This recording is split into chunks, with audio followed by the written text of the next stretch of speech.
सापाचे विविध प्रकार आहेत, विविध जाती आहेत. त्यामधल्या एक जात म्हणजे नाग.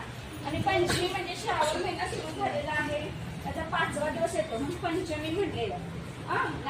नागपंचमी हा सण श्रावण शुद्ध पंचमीला येतो म्हणून त्याला नागपंचमी असं म्हटलेलं आहे.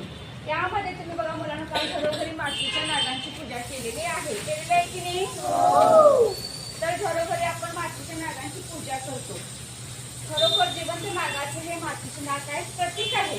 मी म्हणा किंवा श्रीकृष्ण म्हणा तर त्याची आपण प्रतिमा पुजतोय की नाही. नागाची प्रतिमा काल घरोघरी पुजलेली आहे, बरोबर. आणि हा नाग का पूजला जातो तर हे जे नाग सापाची जात आहे, तर साप हा शेतकऱ्याचा मित्र आहे. तुम्ही ऐकलं असणार. शेतकऱ्याचा मित्र कसा बरं? सापाला नाग शेतकऱ्याचा मित्र म्हणतात का? तर साप काय करतो, शेतामध्ये कुंदीर आपण वस्त्र घालतो, परत दुधाचा आणि लाह्यांचा नैवेद्य सुद्धा दाखवलेला आहे, बरोबर. दाखवलं ना? कोणाकोणाच्या घरी दाखवलेलं आहे आणि दूध ठेवलेलं आहे बरं. ठीक आहे, खाली. तर आपण देवांना सगळे नैवेद्य दाखवतो, पण ते हे स्वतः खात असतात का नैवेद्य? तर ते वासाचे धनी असतात, फक्त वास पुरेसा असतो. आणि एक मला सांगावं असं वाटतं की नाग हा शास्त्रीय दृष्ट्या माहिती आहे, तर नाग हा कधी लाह्या आणि दूध पित नाही.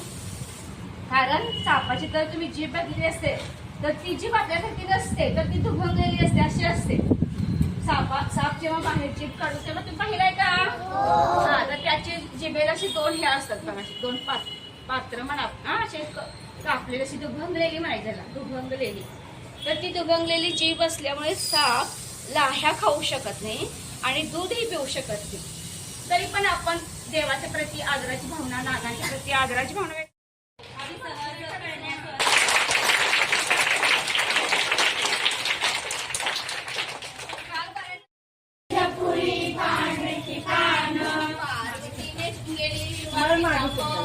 पार्वतीने सुंगेरी हिरवा पितांबर, पार्वतीने सुंगेरी हिरवा पितांबर, पार्वतीने सुंगेरी हिरवा पितांबर.